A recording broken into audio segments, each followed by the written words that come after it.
Hi, Nicole. How are you?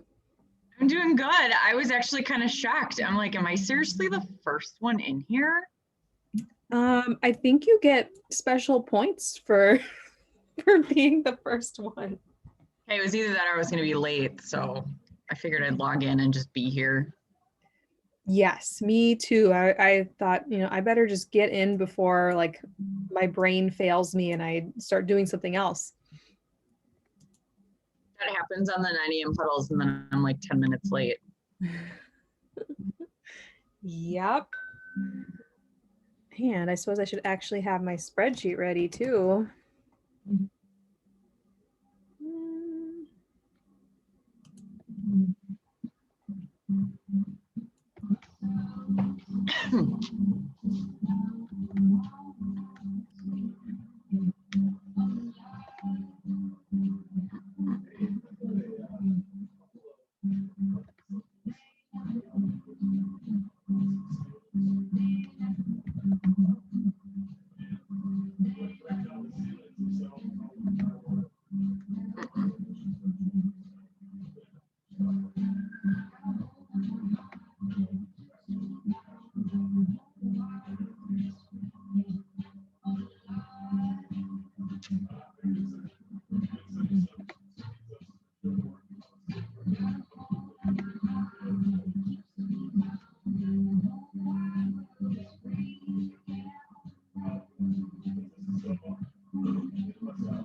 Hello, everyone.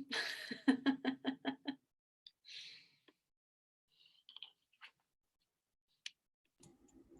Allison. How are you? Good. How are you? I am good. Good. Anyone celebrating today? No, I'm not Irish. You don't Are have to be Irish to celebrate. Everyone's Irish on St. Patty's Day. That's right. I suppose that's true. I am wearing a green sweater. Does that count? Yes. Good job. Okay. All right, I did it. Alex, what's your excuse? What's going on down there? You don't have a green anything. I'm gonna go do some Irish dancing at some showings later. So Leap through the doors. I hope they have a Ring camera system so they can see me. Dress up as a leprechaun.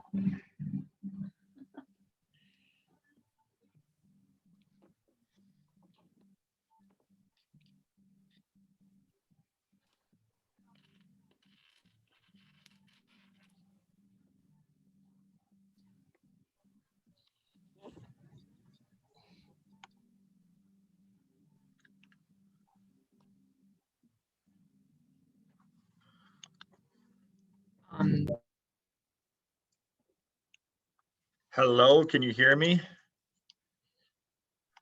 Yes.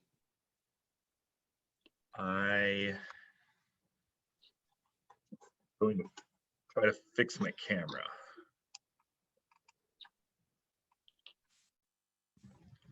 We got a lot of people right out of the gate. That's amazing. Yes, there we go. All right, it is being very goofy.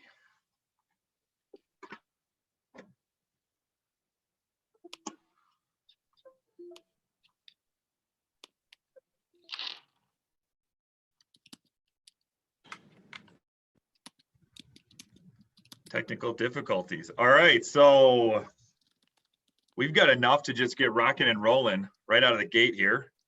And we've got our loyal people that have been here forever. We got some newer people. So this is going to be a this is going to be an awesome mix, awesome group here to get going. The first question I wanted to ask was, well, I wanted to preface this and give you guys some time to think on it. I did a survey last time. It was around rate yourself as a 1, 2, or 3. And a 1 was like basically you're very new to it, you have a ton of questions, and you don't really know where to start. A 2 was like it's so you get it somewhat, but you have a lot to learn. And a 3 was like you got it mastered. Now, of those 3 simple ratings, which one do you think we had the most of? 2. We had the most 1s. But that was last time. However, we do have a lot of people that have started this and a lot of people that have worked through all of this. And so I want to give you guys permission right now to say and to think about it, with knowing that there were a lot of 1s that that no question is going to be like, oh my gosh, I can't believe you had that question, because for every question that you have, I'm sure that a lot of people have that same question. So I just want to like preface today starting with that, so you guys can understand that, and would you ask a question that you're actually helping out the whole cause and the whole group. So as you think on that, as we go through this, if you want to type any questions in the chat that you have, but I do want to open things up and just more of like a ask me anything, or really ask us anything, because we have a lot of people here that are very, very smart in this process and probably know some stuff or have some creative ideas that I don't have. So I know it takes people a little bit of time to like ask a question once you ask it, or answer a question once you ask it. So I'm giving you time right now. Starting on the concept of an actual 2021 budget. Do you remember we talked last month for the first time about budgeting for the future and not just tracking what we've done in the past?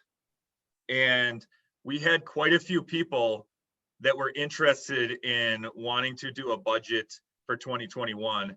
And I was just curious if anybody took some time to go through that process, and if so, like, what did they learn or what did they not learn? And this is, again, like future planning, what you're going to spend money on. So anyone take a stab at that? I will just say I'm still in the process of how to enter everything. For sure. And then my next process is how to study it and be like understanding where I should improve. Okay. Cool. And I will say that I did meet with Peter and Terry this Monday morning, and I actually showed them how to do it, which was a huge win for me. So I'm getting better. Now it's just understanding it. Okay. So I'll leave it to the group here, because like where we want to start today, like, do we want to start at the entering, like the tracking the expenses that happen, more of like the P&L, the profit and loss? Do we want to start there? Do we want to start talking about budget and doing this moving forward?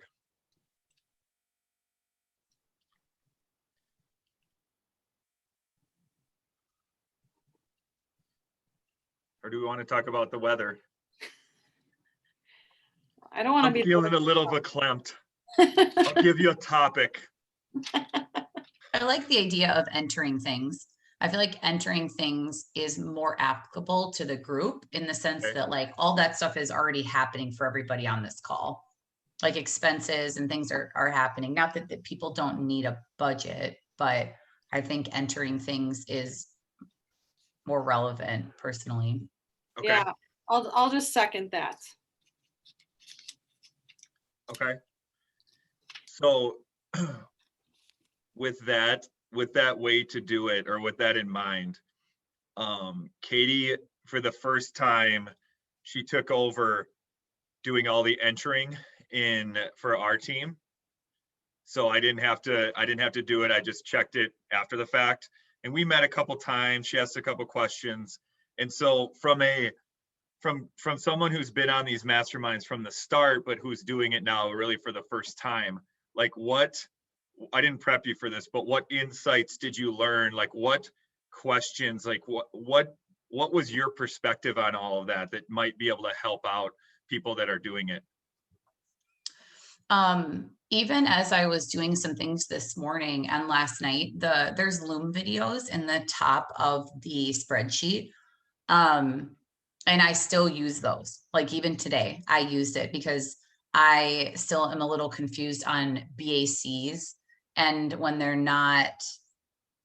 like a different number than 295, what to do with them or where to put them. But I have really leaned into those Loom videos over and over and over again to be able to see where to find stuff, how to enter stuff. And then also, as I watch those Loom videos, I actually am taking notes in an ongoing sheet to be able to reference back to, like things that I'm having a harder time with, like the BACs. I've been taking more notes on it. So next month I can go back and look at those first before having to reach out to Scott or reach out to somebody first. So yes, so I would say those. And it's actually been really helpful with our team. We implemented something different where every time that we get a receipt for something, we send it to Jody, who takes over on all that stuff for our team. And we've asked people on the team, and it's mostly on the admin side that's sending receipts, but we've asked them to put like, what is this for?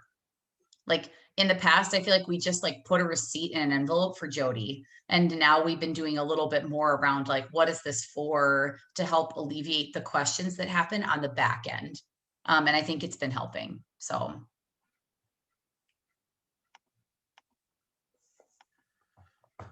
So Sue, I have on the spreadsheet that we have,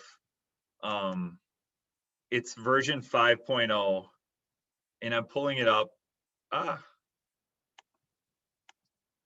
What?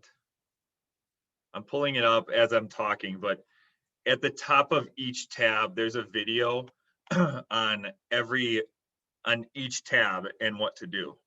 So it's really like the tips and tricks on how to get that stuff in and how to get that entered. Perfect. Thank you very much. Yeah. I would say from like from Lisa, Yoli, and Dawn's perspective, is there anything that you guys have stumbled upon recently that you guys have questions on, or that are you guys just really rocking and rolling on this? I can share. So for me, it's like I understand the concepts of it. For me, it's more just blocking the time out. It's March 17th, and I was like, oops, I got to get February in. So I've been doing it one day, like the following month, once everything is settled, everything is closed. But this is a little late in the month for me. So I don't really have any questions right now. I'm mostly just here to see, there's always learning by osmosis. Other people's questions are always helpful. So that's where I am. So you don't have it done yet for February, you're saying? Correct. Okay. And can you talk us through your normal rhythm? Because one great benefit of having these monthly if Mhm. anything, is just like, oh crap, I got to get it done, before it. So, but how do you typically work that? Like, what is your flow? So I originally, when I first set this up, I was going in several times a month. Like I'd have a closing and I'd go in and I'd enter it in. And then I would get to the point where I'd think like, wait, did I do that already? So I realized like it's better just to do 1 month at a time. So I go through usually like between the 10th and the 15th the following month. And first thing I do is I start with my GCI, what came in last month. So I have my DAs and look through, okay, what was the GCI for each of the closings? Did I have any referral income, any transaction mentor income, and just work on that section first. And then from the DA, I go through and I grab any cost of sale items, enter those in at the same time. And then for me, we use a business credit card for all of our expenses. So I go through and I grab transactions from there. So I just pull up the statement and categorize everything from the previous month. And that's where I go. Keeps it simple. So it's really just looking in two places. It's like the DAs and then the business credit card, and just getting that all done at once has been easiest. So if you have a business credit card, is everything you spend money on that one credit card, or do you also have a checking account too?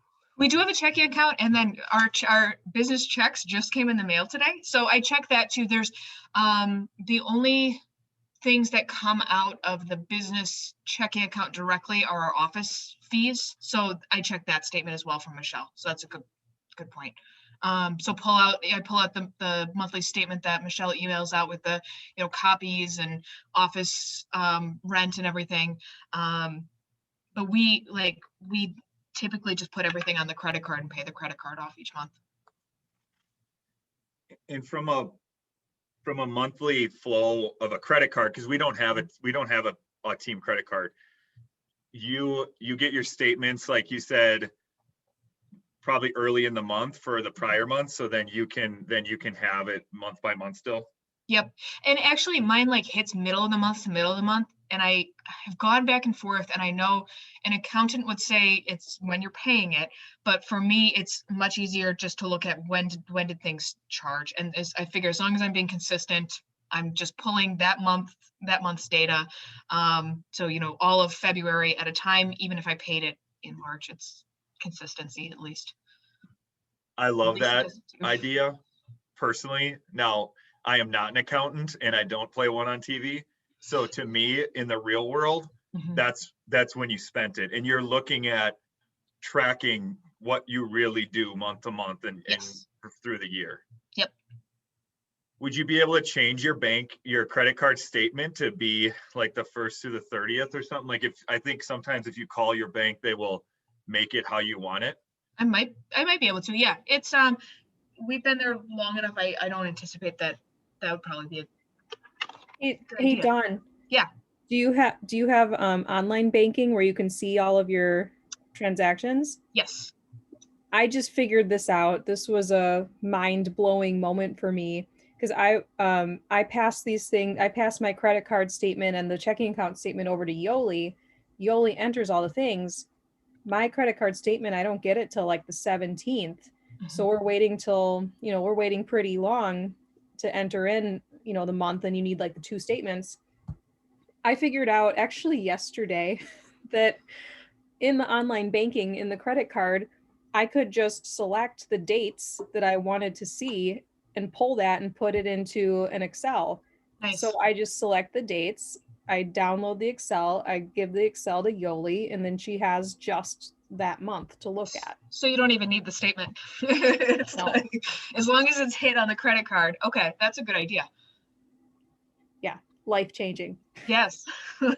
Yeah, that's awesome. I do that for my personal credit card when I pay it, but like I said, we don't have a business one. So yeah, if you waited till like the 5th or something, or the 4th, you just make sure everything's on there. You print the 1st to the end of the month, and then just boom, here you go.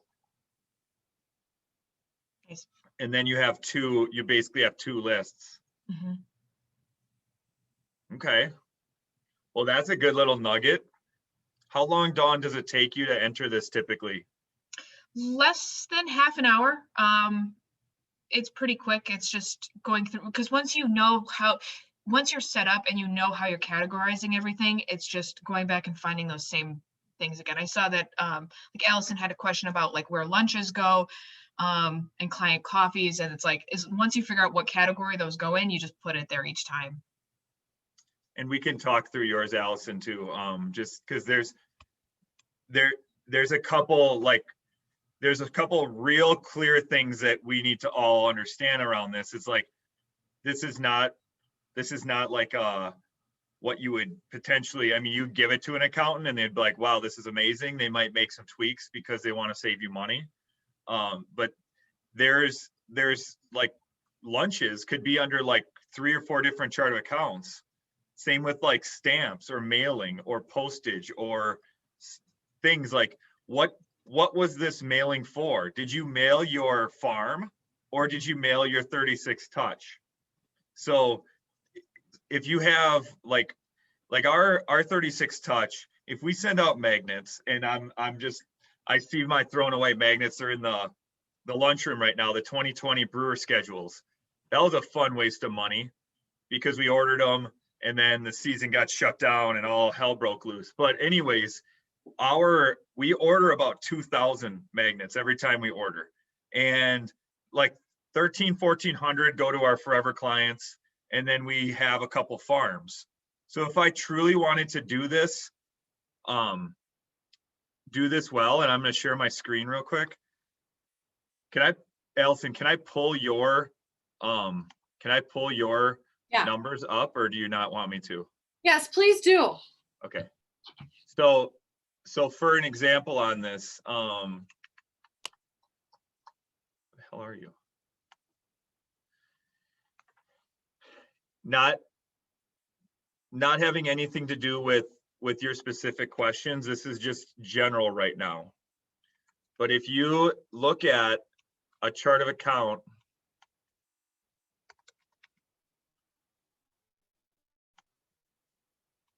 and you say mostly for lead gen is where you're going to get tricky most of the time, because if you under lead gen, you've got everything starts with 6-2000. So 6 is your expenses, and then everything that starts with a 2 is your lead gen, and it just follows this category. So 6-2000, you know it's for leads. Now just give a few examples. Your first one, 2100, is for marketing listings. Now you could have photos and videos for things that don't market listings, so you wouldn't necessarily put them here. But it would be, let's just say Shutter Zone or the same company.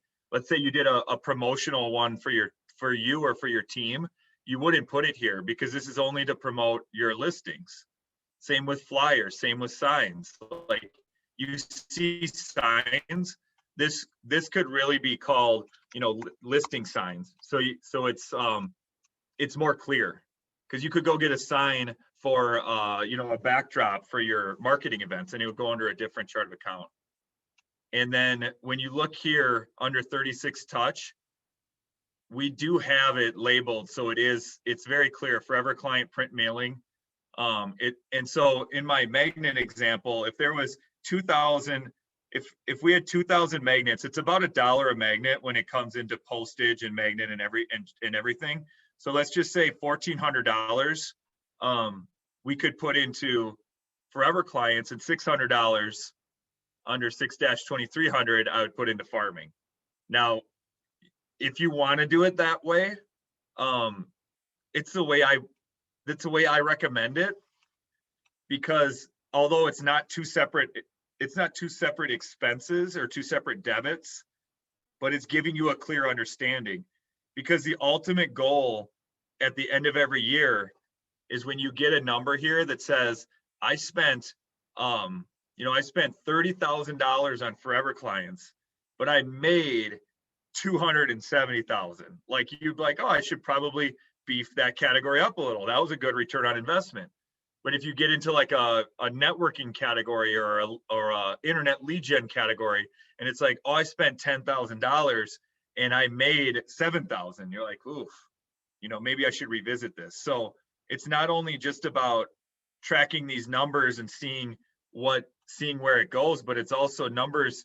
numbers share a great story, and you're not gonna need a story every single month and analyze every single month. But when you look at this even quarterly or biannually or yearly, like, and you start getting these and they share this story, it's really, really clear, what you can do and where you can shift your focus to. So with that in mind, this is a great example. The client lunches. I have a question about where I enter in client lunches or client coffees. I have a few receipts I kept, and I don't know where to enter the numbers. So for clients, do you mean like past clients or current clients, or? Anything. Yeah, both. Yes. So, Would they be different? well, it depends. So if you had forever clients, let's see here. Let's just look at these categories. So it's not under internet, networking, branding, recruiting talent. So you're just literally like, you're looking at Like keeping up with your clients. yeah, I went to dinner with a past client, husband and wife couple of mine, and I paid for our dinners. So I expensed that because, they're past clients and they give me referrals. That's awesome. So I would say you want to keep it into 6-2200 somewhere in your forever client. Now you could do one of two things. You could say, well, are you giving them kind of like a referral gift in a way, or a giveaway, something like that? Or what I would even suggest, because I haven't been doing that lately, unfortunately, so I didn't think of it. But if you guys are doing this and it's part of your strategy, like I would make 6-2270 and just call it like forever client entertaining or something. Okay. Forever client Because something. I do that a lot. That's just how I do business and how I create those relationships. So I really want to keep track of that. Yeah, you could do it. You could consider it an event. And so when you have like 3, this isn't yours. I don't know what I'm doing. I was like, oh, you didn't fill anything out. Yeah, I don't know if I shared it with you. Is it? Oh, no, you haven't. Yeah, if you could share with me. Okay. So, but on that note, like if if you said here, you know how this is 3 things for forever client events, like, because these will all total up into one, but you could say something like entertaining, or just like meals or entertainment, like, and it would add up into your event category. But for someone like that, that's actually a really good idea. I would, there's directions here at the top. So here's where you'll find your Loom video on this, and then over here, there's editing tips, how you edit, because everything you edit, you're going to want to make sure follows up to the summary and follows up to for the main page. Okay. But I would make a 6-2270 and then call it forever client entertaining. If they're also like, so this is the spreadsheet, but you can edit this to the way you see fit. And so if you wanted to put like postage and mailing into one, and you would just call this like postage, and you could turn 6-2220 into entertaining. Okay. Like there's 6 ways here built in on how you could spend money on your forever clients. Okay. I also have another question. So I know there's a lot of line items that do not apply to my business in this spreadsheet. Yeah. Is there any way for me to take that out without messing with the system, or can I not? You could do one of two things. You could hide them all. Like you could just highlight the rows you don't want and just right click and hide it, and then they don't show up. Okay. Or if you truly like, because when I made this, I didn't make it for like my business per se. I made it for what my business could grow into. So I didn't want to just have it short-sighted and say, oh, this is what I'm doing. And then it's like, oh, I hired this, or I did that, or I added this lead gen lever. And so the reason why, especially under lead generation, there's all these different categories, like internet lead gen site 1, 2, 3, 4, 5. Well, it's like in the event, maybe 5 years from now, you have 5 lead gen sites, but now you don't have any. At least it would be like the same chart of account. There wouldn't be a lot of entering and everything like that. And so if you knew for sure that you were never going to add or never going to have that piece ever, then you could definitely easily delete it. Otherwise, the best thing might just be to hide it. Okay. But I want to show you what that looks like. So if I deleted this row here, 176, internet lead gen site 5, and then I went over to the summary, the chart of accounts summary, you could see that was 6-2450. So 6-2450 would be like REF. So all you'd want to do is just delete that row too. And then it would be fine. Okay. Because it is very, it can be very overwhelming as you continue to just like scroll and scroll and scroll and scroll and scroll. And you're like, holy cow, there's a lot here. But for simplicity, I would probably just hide it. Okay. Okay. But it Thank is you. your spreadsheet, so you can do what you're looking at doing. Okay. I shared mine with you now, if you. Okay. But. I want to ask Lisa those same kind of questions. So, or maybe Yoli, I don't know who would be best, but like, as you got this, sorry, I just saw spam and I had to clear it out. It's the way my brain works. I apologize. So as you guys are hammering through this and learning tips, like now is your flow pretty similar to what Dawn had to say, Lisa? We're still kind of figuring out that flow, because like I said, only yesterday did I have the epiphany around just getting, last month's credit card charges, even though my statement doesn't come out till like today or tomorrow. So what we've been doing is we have a business checking account, we have a business credit card, and then of course the bill that comes from NBR. So, the copies and the office space and so forth. So I send those all to Yoli, and she enters them in, and then she enters in the GCI. But we were in the weeds last month because I have my showing partner. So whenever we're entering in a GCI on a buyer, there's something to pay out to Kearney, and now, last year when I was teaching Yoli how to do it, like I was capped. So now it's like, now I've got paying Kearney, now I've got royalty, and starting in March, I've got company dollar. So it's more complicated, but we're working through it, and we're working together and figuring it out and getting better and better at it. Okay, so I have yours pulled up right now. Sure. So, because that's a great thing to add or to talk on. Just remember, guys, that I'm unfreezing this stuff just because when I make the screen that big, it's all you can see is the first rows. So if I don't remember to freeze it again, then just remind me.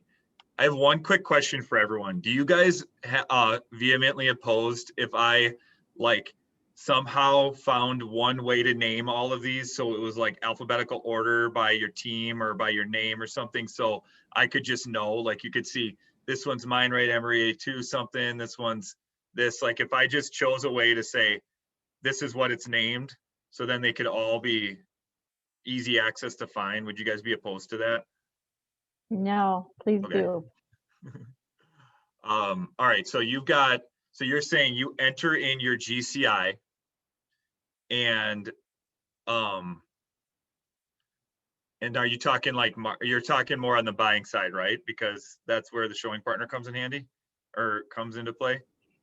Yeah, so usually we're going to have we're going to be paying out on buyer sales, but if Yoli or Kearney bring a listing, then they get paid out on that too. We just haven't had one of those to put on the spreadsheet yet this year, though we will have one soon. So yeah, entering in the GCI is easy, but when you're Okay. paying out other people, that's where like it melted our brains a little bit. But I think we've got it now, theoretically.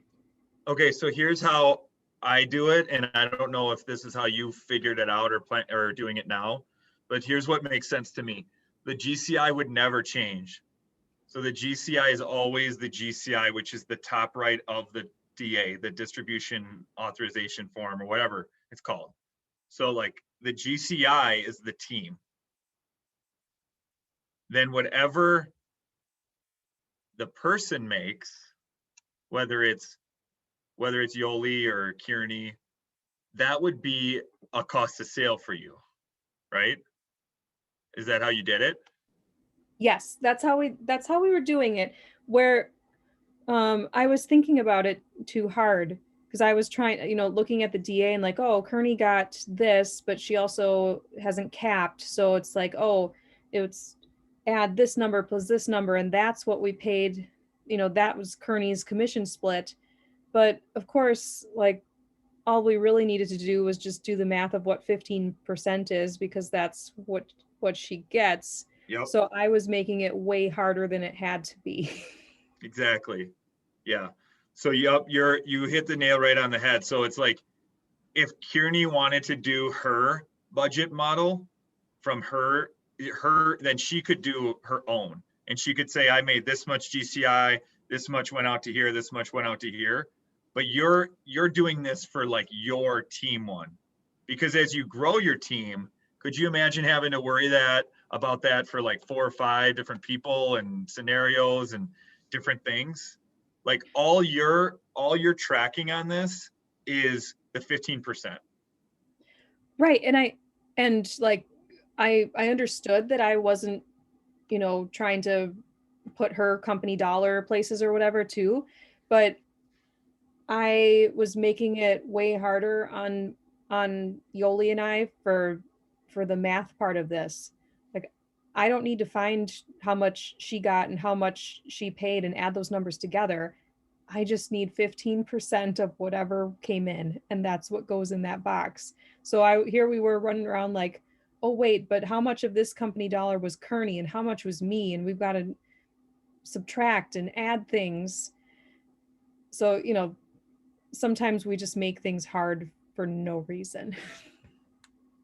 We make things hard because then when we don't do it, then we feel better about it, or we don't feel as bad about ourselves when it's hard. Yeah. But if we knew it was easy, and we didn't do it, then we'd feel bad about ourselves. That's just my joke about realtors in general. Like, and I'm a realtor, by the way. So it's just we try to make things way too hard.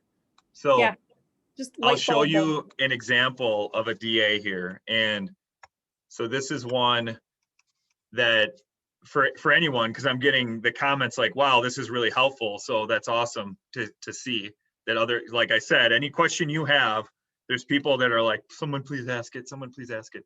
So you look here, no matter what, this 7920, and this is the way I would do it. So I'm gonna pull up the blank one here, and remember that number 7920. So 7920, I would put as a buyer commission right here. And then I would go to cost of sale, and I would see that let's just say I had one buyer closing in January. So 7920. Now I go to cost of sale, and if I go to this DA, it says that I made 50% of this deal. So this number is what I made. So in your case, that would say 0.85 because you made 0.85. Now, if I'll do it both ways. So this one I made 50, that's easy. Because then I would say here, you see this formula, GCI F42 times 0. Well, GCI F42 is this one, this column right here, or this cell right here. So if I just went in here and I put in the cost of sale, which was 50%, it would calculate what the cost of sale is. And so that should make things really, really easy. And the way I envision this is, and the reason why these are all zeros here is because they're all set to be messed with. So now let's give your example. Let's say you, let's say the deal was 79.20 and this was yours. So Kearney got 15%. So your cost of sale here, if you just click in this cell and then you see the formula bar, you can click 0.15. And now it'll say you gave away, of the 79.20, you gave away 11.88. And that's all you need to know. That 11.88, Kearney could go, she could go to Potawatomi and spend 1,000 of it and then have 100, cash under her pillow, or give this to that or whoever. Like, that's her money. So you just know that this 11.88 was a cost to your business, a cost of sale, and you would put it in there. Now let's say you had 4 closings in January. 79.20 was a commission. You made 6,400. You made 10,800. These are all buyer deals, and 4,500. So you had 4. Now you would want to match those 4 to these 4. And so the second one, this deal was your client you've been working with for 2 years. You wrote 27 offers for them over a 2-year period, and you didn't involve Kearney in this one. So this cost of sale is 0. So I would keep, you did it yourself. So then I would keep it at 0. You don't have to change anything. And now let's say Kearney did both of these. So you have the ability now at 0.15. And when you do this after the fact, like let's say it's February and you're tracking January, there's nothing on earth other than time travel that could get you more closings in January. And so what I do is I delete all these zeros. And now like you had 4 closings here, 4 costs of sales, 3 of them Kearney did, 1 of them you did. It matches your 4 here. And that now month by month by month when you're going, see, like right here you had 2, 3, 1, and here you have 2, 2, 1. So one of these you must have done. What happened with one in February was that we had a mistake on our commissions tab, and Kearney didn't get paid, and the mistake was caught later in the month, and so she's actually her split of that is coming out in March. So Okay. I was going to put it in March, unless you think it makes more sense to put it in February because she earned it in February. I mean, I guess at the end of the year it all works out, but Yeah. I It don't know would if probably be best to put it in February in that case, just because it's not like you profit share or anything. And that way you're matching the income to the cost of sale. So like it gives a good gauge of month by month. So that makes sense. okay. So for ease of use, and you don't have to do this, but I would just like delete all these zeros, because then you know that it's not, you knew you had 2, like it's just clear. And to Allison's point, I built this so you could have 25 buyer closings a month and 25 seller closings a month, because that's where we're all going to get to in like 2 years, I imagine. But if you want to, for the sake of this, let's just say you want to show 10, like you could either delete them or just hide them, and it's just less columns to scroll through. But I wanted us to think big. I was actually thinking of like Lance Loken. I'm like, what would Lance Loken, if he was using this spreadsheet? That guy has like 70 people on his team and sells like 3,000 homes a year. So I was just thinking of that when I was doing this. If that helps. And so now you can customize it, and anything you hide doesn't affect anything. It just makes it easier for you to plug in those numbers. All right, well, that was awesome. So now you'll be able to just hammer through that a lot easier. Hey, can I ask you another question about whether to put thing in this month or that month? It would be related to expenses. Yeah. If you want to go to expenses and look at like our payroll expenses, if you go down a little bit, keep going. Okay, here, see payroll processing. We have one payroll processing expense that landed in January and two that landed in February. And it's based on just, when the payroll goes out on the 15th and the last day of the month. And so sometimes the charges hit in that month and sometimes in, the month before or after. So, should we go by the day that's on the statement? Like if we truly only had one expense that landed in January, should we leave it that way? Or should we find the, end of month payroll that hit, February 1st or something and put it into January instead? The biggest thing to do is always keep it consistent. So it wouldn't necessarily, well, and it would be easier if the less that you like mess with things month by month. Because assuming, I don't know if you do this, but we have the first step we do is we still do use QuickBooks. You don't really need to, but we do. And so it gives like a monthly P&L every single month. So then you could either, if you matched it in QuickBooks and you just entered in, instead of March 1st, you entered in February 28th in QuickBooks, and then you did it here. Like me personally, when I think of numbers, I'm always thinking of the market center, because it's like everything we know affects profit share. So like every decision we ever make, we're like, oh, well, there's profit share. And a great example of it is the KPA. In order for us to have that system, for you guys to be able to give us, for you guys to be able to send out KPAs, we charge you 25 a KPA, but we pay $500 a month for that regardless. So if 0 people order KPAs, then we pay 500 a month, or if 10, we pay 500 a month. So for whatever reason, a lot of times we'll have in 1 month and then we'll have 0 the next month, and it's a pain in the butt because that's $500. Like that affects a lot of things.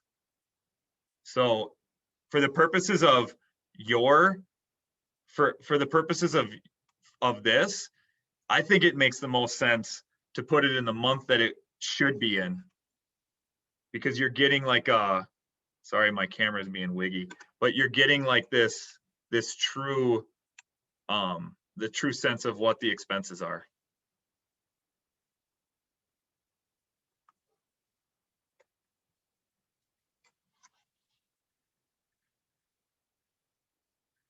That's a great question.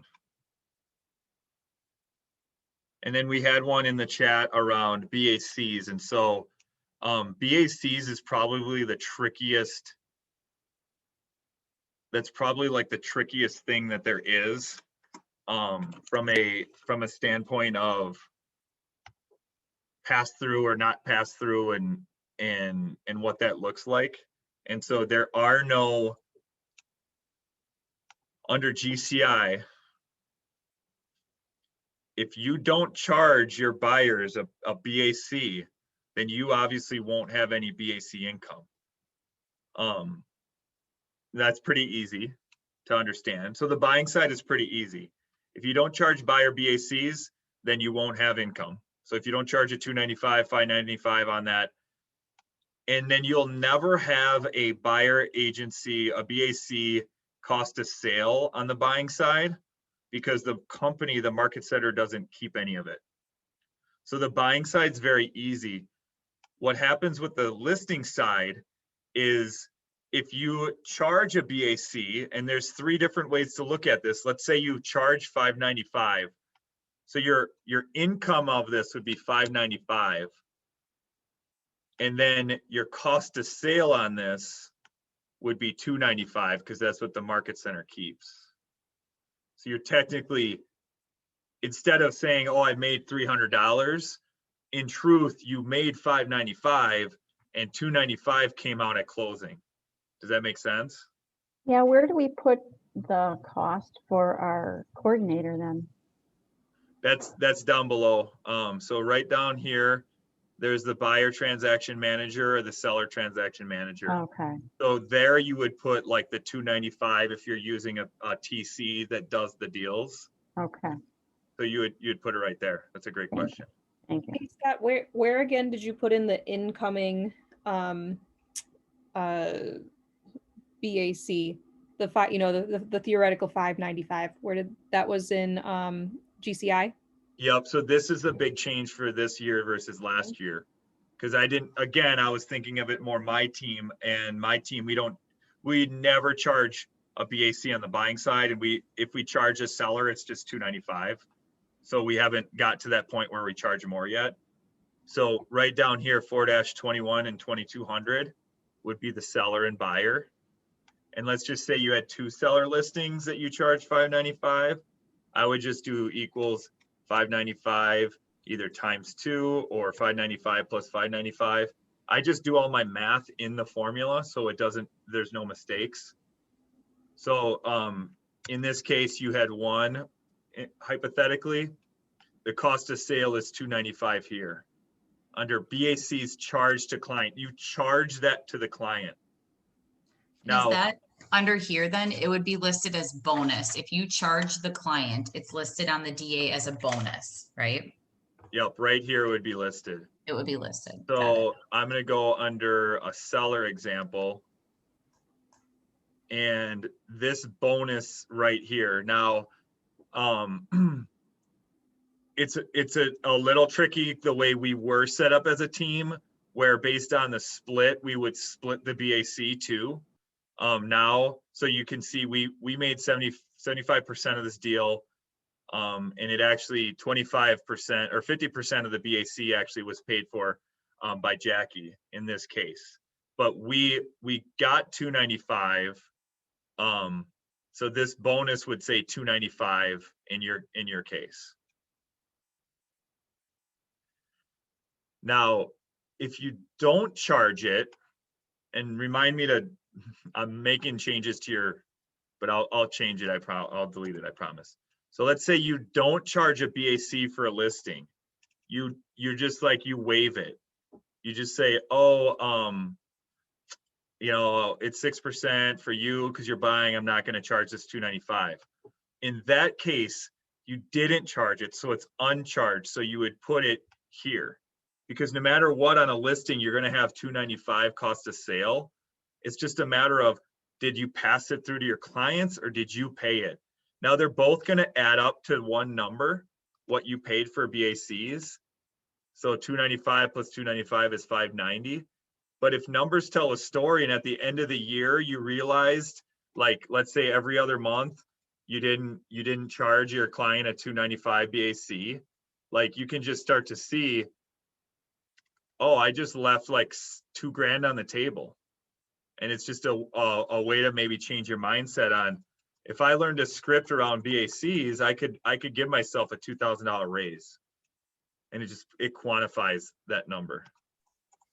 So then just to be clear too, if there is nothing listed in the bonus section on a DA, that means that you did not charge the client for the BAC, right? Mm-hmm. That's on listings only. Listing, yes. Right. Mm-hmm. Okay. I don't know what a buyer DA would look like that has a BAC. I would think that it would show up there too. Does anyone charge buyer BACs? So I was thinking what was confusing was because when you do charge the buyer BAC, you don't put it in that's only for listings on the spreadsheet. So that's where I had got confused the first time, was that I was thinking the BAC was the same as my transaction coordinator fee. So I was like relating those two things where it's obviously it's different. It's what the market center keeps. Yep. And so what Alex is talking about, which is a really good example, if you pay, let's say Lynn or James to do your transaction coordination, that should come out down here. That should be an expense down here, right? It would be detailed like 295 focus title or something would be down here. And the broker admin commission, would also be laid out down here. So anything that you would have an expense to, it would be laid out. Like in this case, this was an agent referral to someone in Kentucky. So it would show up down here.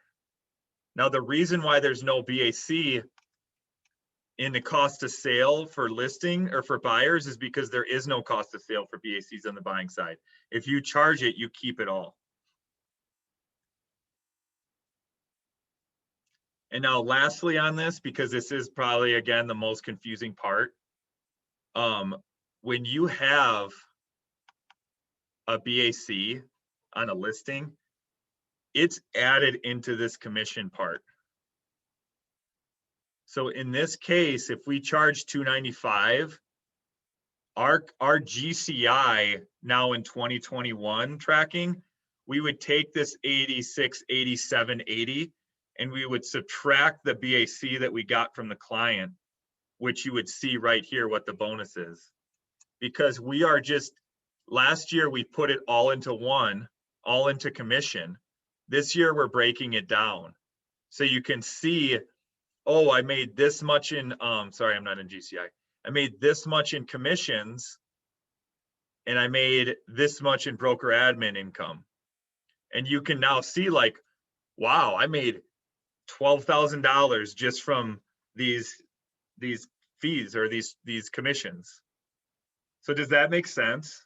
Because I don't want you to double dip. I don't want you to put the GCI total that you see on the DA and then in addition, put your BAC down below, because then you're overinflating your commission.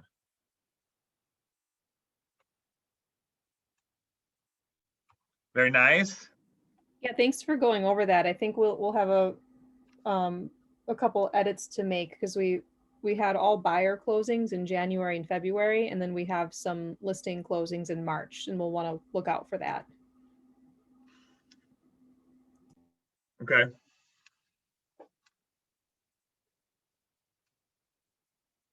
All right, I'm going to show your first couple. So you do work the month that you're in. So like March obviously looks real good because you don't have any expenses in, but you're tracking your income. Well, we ideally will wait until we have March, have all of our data and put March in at one time. So, okay. So yeah, I did make myself a copy just now and take out March. So now I just see January and February on a copy I made. Okay. Yeah, because I'll show you just a couple things. Well, right off the bat, you do have 2 full months. So I'm going to change this month's track to 2 because you can see you want to make 41,000 a month, and every month you don't make 41, it'll be red. But over here, it's showing like you made all this money in 1 month. So you're golden, you're green. So if I took this 0, or if I made this 2, and then I'm going to take these out, but I'm going to put them back in. Okay. Do you trust me? Yeah, that's fine.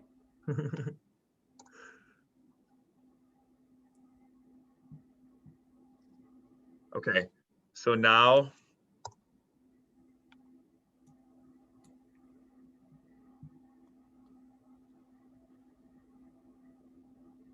everything for March should be not in there.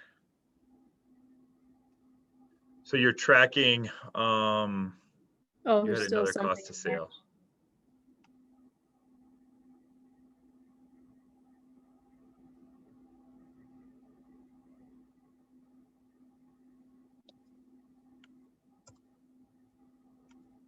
So now you're tracking everything based on 2 months. So your goal is 41,000 a month in commission. Right now through 2 months, you're at 16,000. Mm-hmm. You know, it's the first 2 months. I don't even want to show you mine. And Look at then, look at my January net income. It's hilarious. oh, it's a lot better than mine was. Like a lot better. You could go buy a Chipotle with that. I couldn't. Yeah. Anywho, so you've got, okay, here's your commission, and now you've got your cost of sales. So far through the year, you're at 1818, which you're shooting to be 30, and then you've got 40% expenses, because your expenses, you actually spent more money to make $9,000 than you spent to make $23,000. That's the beauty of expenses. They're so scalable. But you're at 40%, and you're netting 41%. Now the thing here isn't that you're spending too much money, it's that you're not making enough.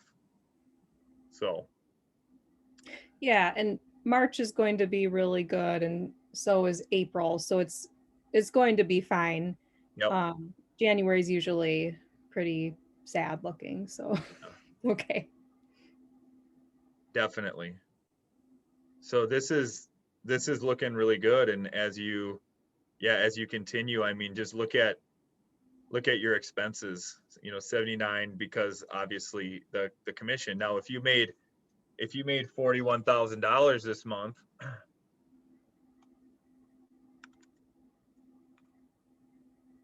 think that should work. No, it didn't work for some reason. Something goofy that happened there. If you made $32,000 or 41,000, your expenses, look at how everything looks. You'd be at net 70%. And I don't think you would have really spent any more money if you had more closings. Your expenses are probably pretty set. One thing to look at here, and just always remember, don't ever cut out of a Google sheet. Always copy and paste. Don't ever cut and paste.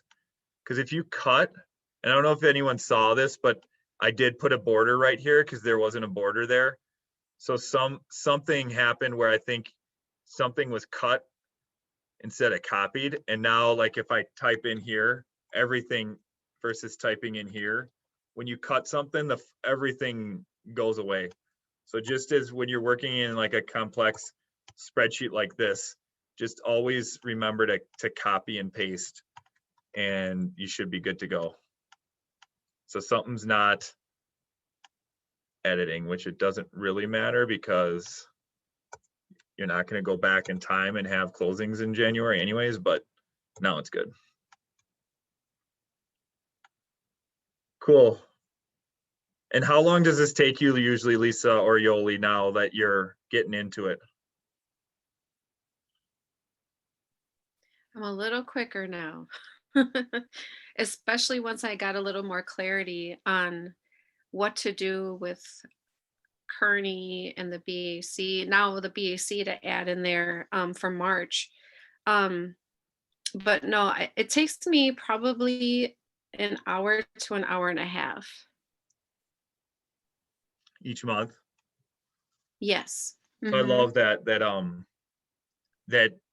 in an hour to an hour and a half a month, that you can know your numbers at this extreme high level and just make so many great decisions from it.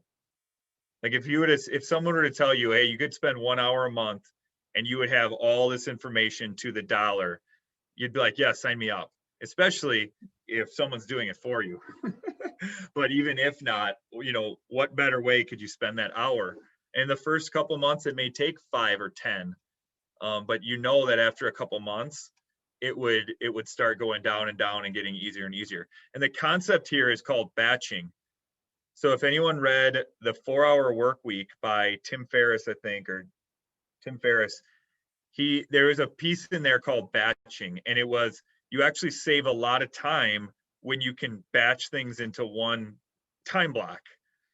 So like checking your mail, if you even just like grabbed your mail, put it into a container and checked your mail once a week versus checking it every day, you would actually save time, because you get it all, you're doing it, boom, boom, boom, you sort it, you do whatever you need to do. And he recommends in that book to check your mail once a month, which could drive a lot of people mad, because you just want to see it. You have bills, you have all these things. But he was like, actually, he might have said twice a month. So he's that extreme. The concept of the book is how to work 4 hours a week, but still be productive. Well, the concept of batching was one of my takeaways. And this is a prime example of what batching is, where instead of, oh, I had a closing, let me put it into the spreadsheet. And then the next time you go, it's like, oh, did I put that in? Did I not put that in? It's kind of like, you're checking an email, you get a phone call, you go back to the email and you're like, where was I? You got to reread the whole email.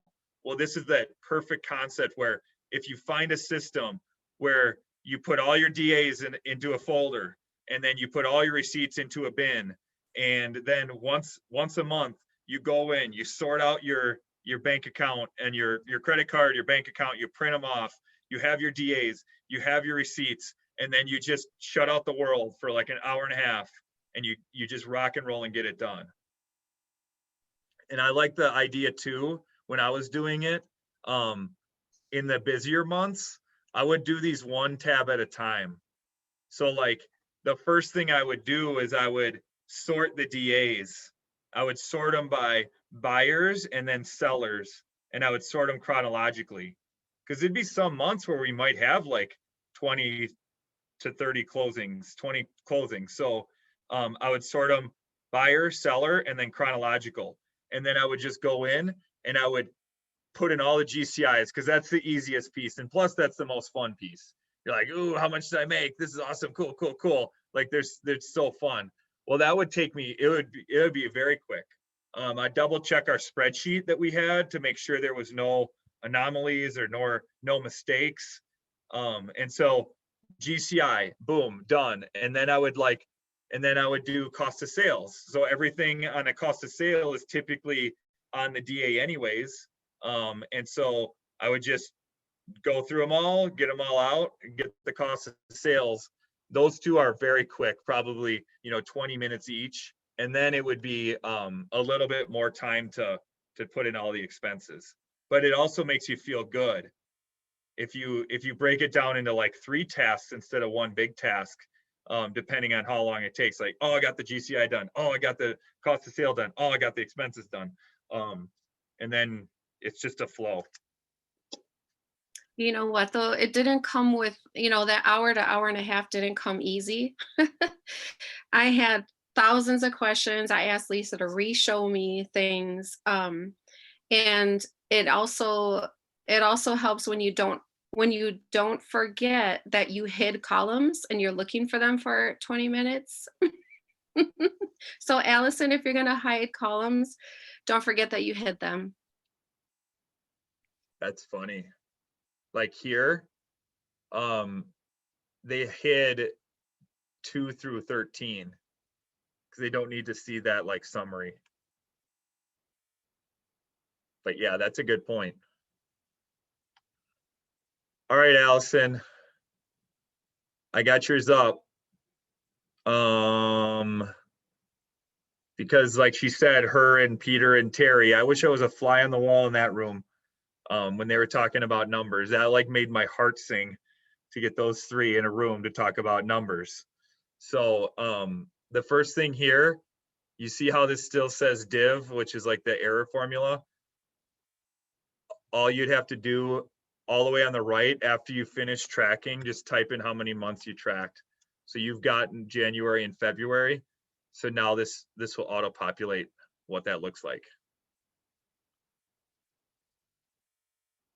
She's still on. She's like away somewhere. I don't know if she can hear us. while she's not here, is there anyone else that I can go over?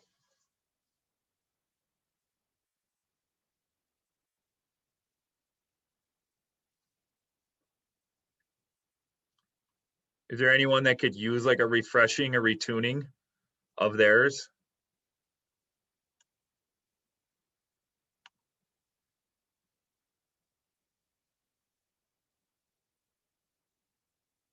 Oh, we have a question on ours, Scott. Cool.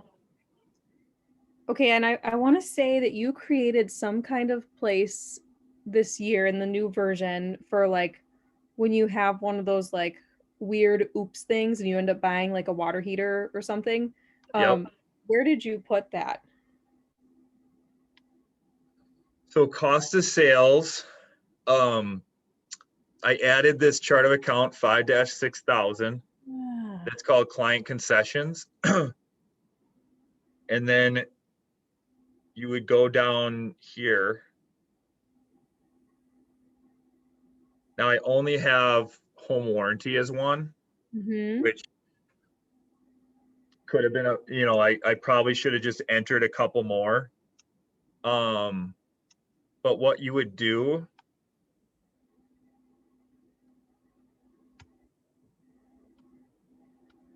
you would, I just added 4 rows. I'm going to add 5-61, sorry, 62.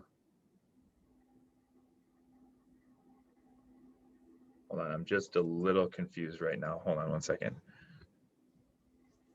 5-6000 client concessions. Okay, so 5 dash, yeah, everyone has the green and the blue.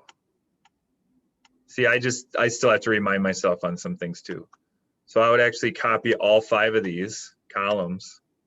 And here I would make 5-6200. And what would you want to call it? Like oopsies?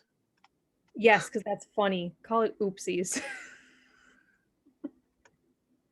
Is that how you spell oopsies?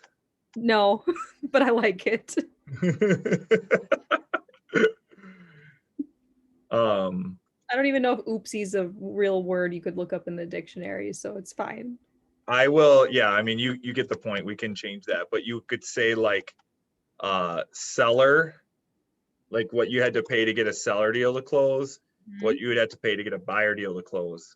So do you have an example of that in a certain month or a certain dollar amount, or you're just? Yes, yes. Yoli, was it for February, the 425? Oh, you're muted.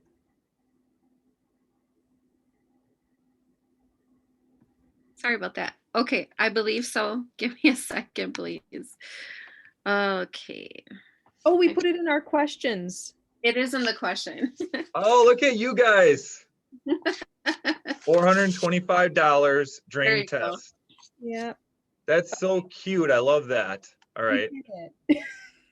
Was that for a seller or No, a it's buyer? a buyer. So 425 for a buyer in February. Boom. Yay.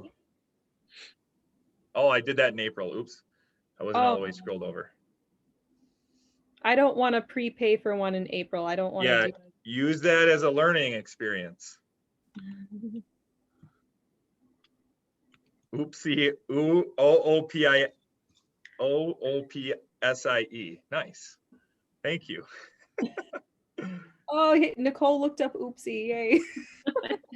That's a perfect way to put a question. So thank you for reminding us all of that.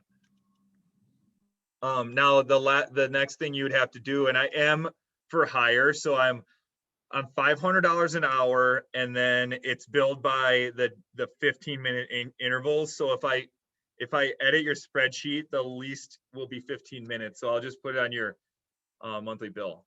But when you do this 5-6200 for a cost of sale, now I would go in here and I don't want this to like make anybody nervous, because this is the easy part, and this is the one time a year. Like, you don't have to do this editing all the time. This is just because, and it also does warn you, you really shouldn't touch this chart of account summary sheet for any reason unless you're adding a chart of account.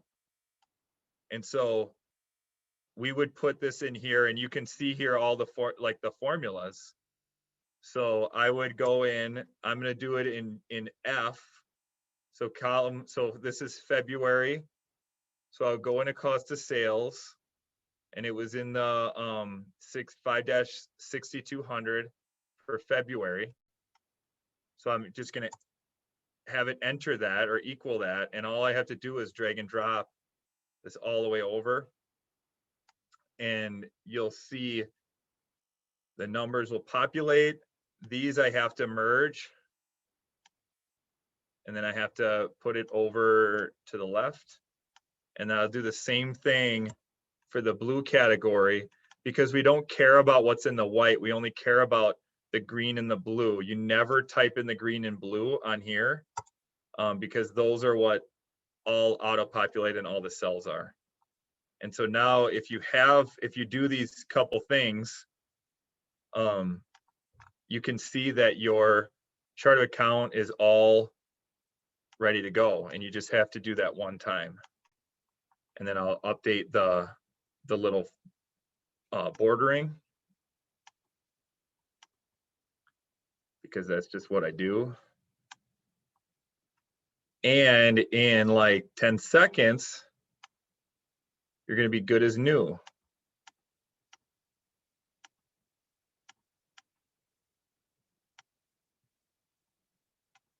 And I should have done that for the just basic version. And I am going to do that for this one, which won't help any of you that have already done, that already have copied and pasted, but that is the process. Like, if you watch this editing video, that's basically what I just did.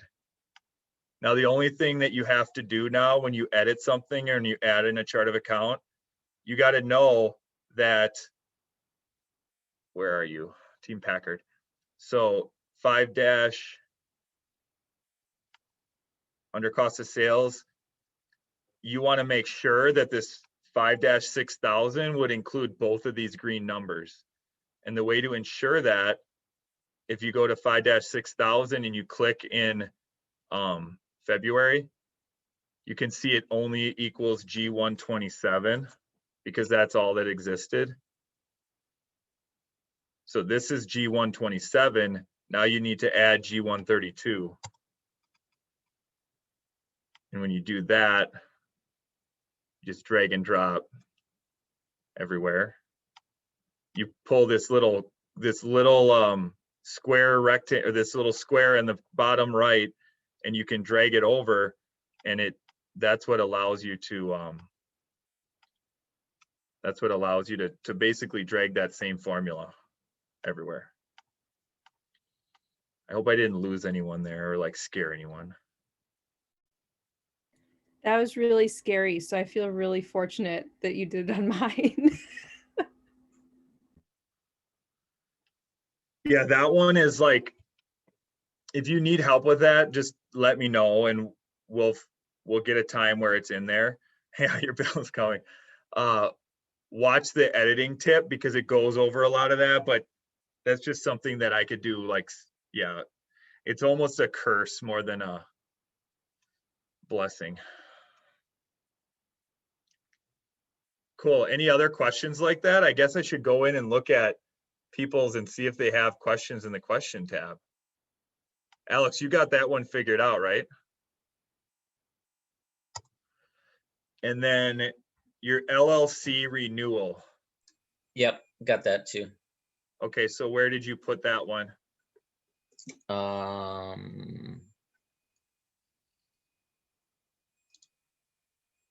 Expenses someplace. Let's see. It was probably like legal fees. Yeah. No. Where did I put it? LLC renewal, yeah, legal. Mhm. So 6-9200 professional services, 6-9220 legal. Is that the same place that you would put an LLC created this year too? Yeah.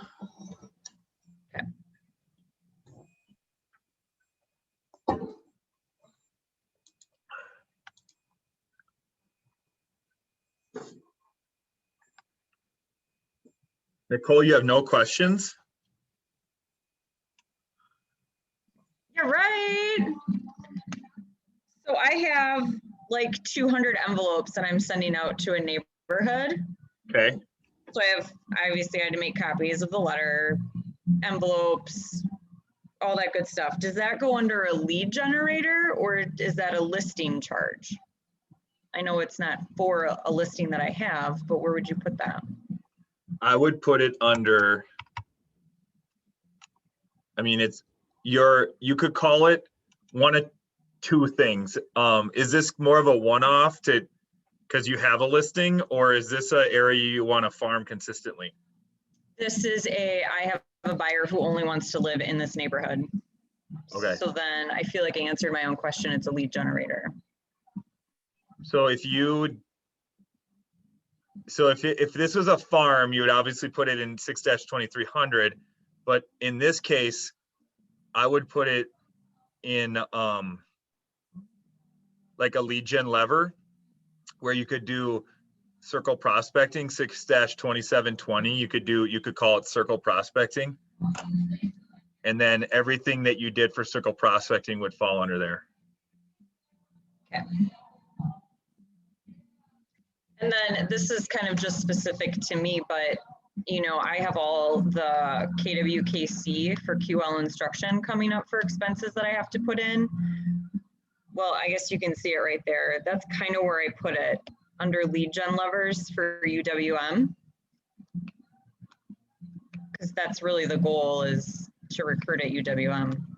I like that. And then if you have other expenses for UWM, just type it in, you know, these different lines here, and you could get a total. They'll all total up together. But if you ever want to know, like, how much you're spending on just one of these, then you would sum that up. So if you had other things that you're doing, which I know you are, then you could put them under here as different categories.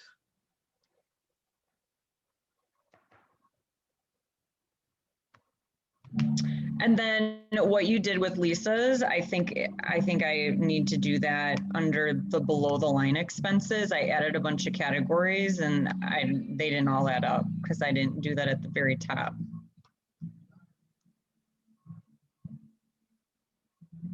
So you added,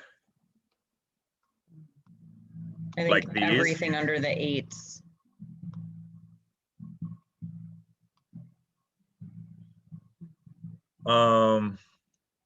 Sorry, I'm probably giving you guys like vertigo or something. G5161. Anytime you want to know, like I always just go in the formulas, and so these are all 4 away for 516, 520, 524, 528. And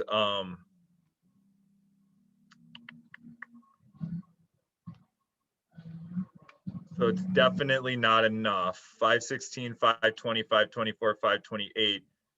So 538 you added, right? I have no idea what I did. 538.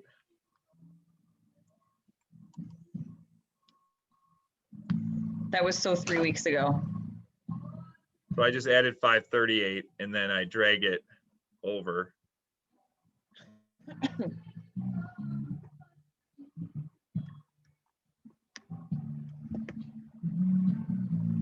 And I thought when I did this, I put in retirement account on this basic one, but maybe I didn't.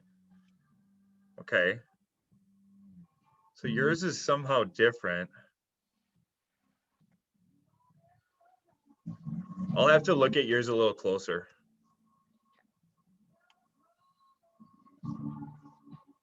Do you have any other questions? Nope, that's it. Wow. That's awesome. That's why I'm a 2. Moving on up. We got a couple minutes, guys. Who can I mean, I feed have me a- some questions? I Who have a can question stump for me? you. Yeah. So on one of our DAs, we have a, some of the split goes to, it looks like a Keller Williams in Minnesota. One of them goes, part of it goes to a relocation company, and then the broker admin commission is like a different amount than I've seen. So when I'm entering information in the GCI, am I putting the total commission in there? And then in cost of sales is where I'm breaking down the part that goes to the relo company, that other KW office, etc. Correct? Yeah. Do you have the, I hit Allison. I just reading this. I did put it in ours, so it is in, oh, are you asking for the name on the DA? Yeah. What's the address?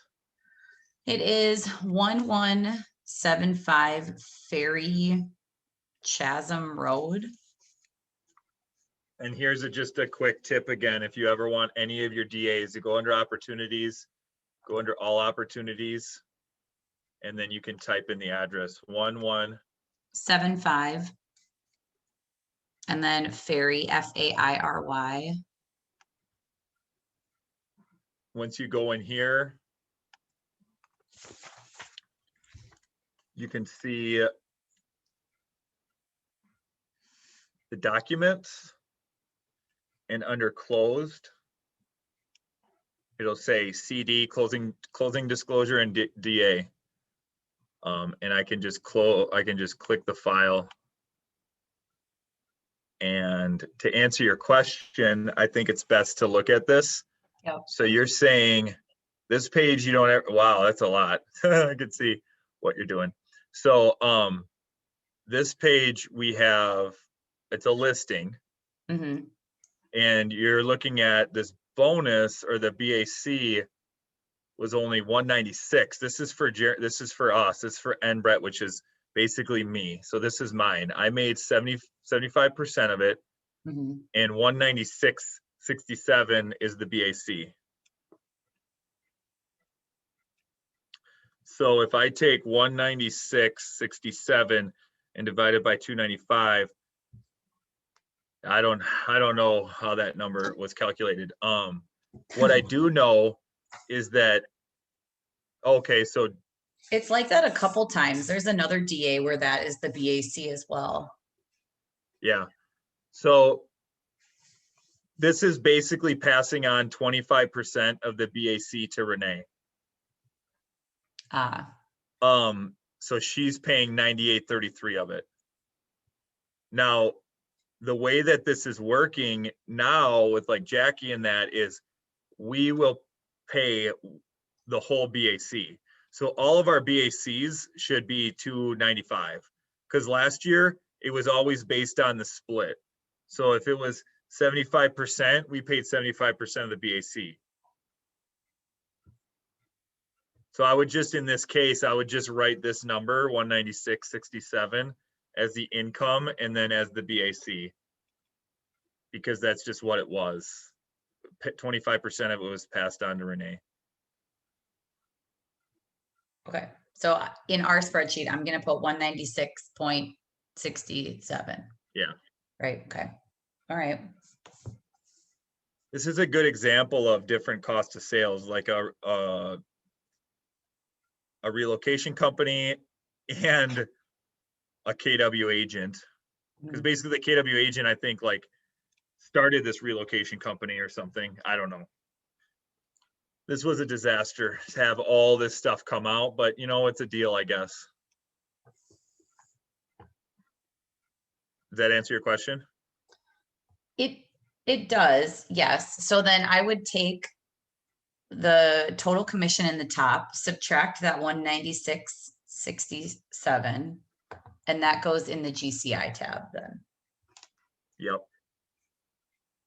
Got it. And then the rest would shake itself out just by entering the other things into the cost of sales, which I Actually, did. for the GCI, we did not charge it, so the GCI is what it is. But then, oh, right. There was no bonus. What about the part where it says deductions? Deductions, yes. So we didn't charge the BAC, so the commission would be right. Okay, And then this 196.67 would go under uncharged BACs. got it. Okay. That makes sense. Now, reload companies typically don't pay BACs, so that's why. And just something that's coming new to our, when we sign a different IC, independent contractor agreement, we're gonna get rid of that. If you have a reload company or a bank or a third party that won't pay a BAC, we'll have a form that you can waive, you know, to get that to sign, and then we won't charge it as a market center.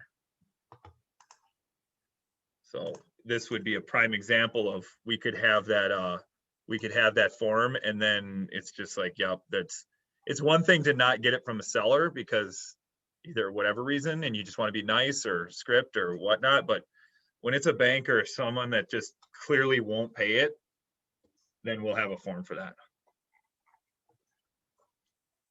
So those of you on this mastermind are the first to know. So if you have something coming up, just be like, hey, and just say, Scott said this, and then we'll, because we're in the process with Germantown launching, they're going to have a new ICA, and then we're going to update ours because we haven't updated it in like 3 years. The new showing partner cap will be on there. If you guys didn't hear, we got a lower showing partner cap. So we got a couple changes that we just want to put all in one document. And if you have another child, it's technically the property of Keller Williams. Makes sense. Makes sense. Makes sense. Awesome. Well, we went through some stuff. Like, my biggest takeaway here is, even when we do this for a long time, there's still things to learn. There's still things to tweak, still things to customize. So any last parting words?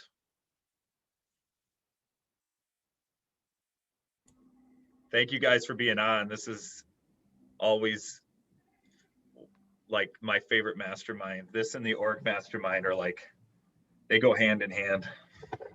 Thanks to Nicole for looking up oopsies and verifying. that it's- Webster certified. I didn't make it up.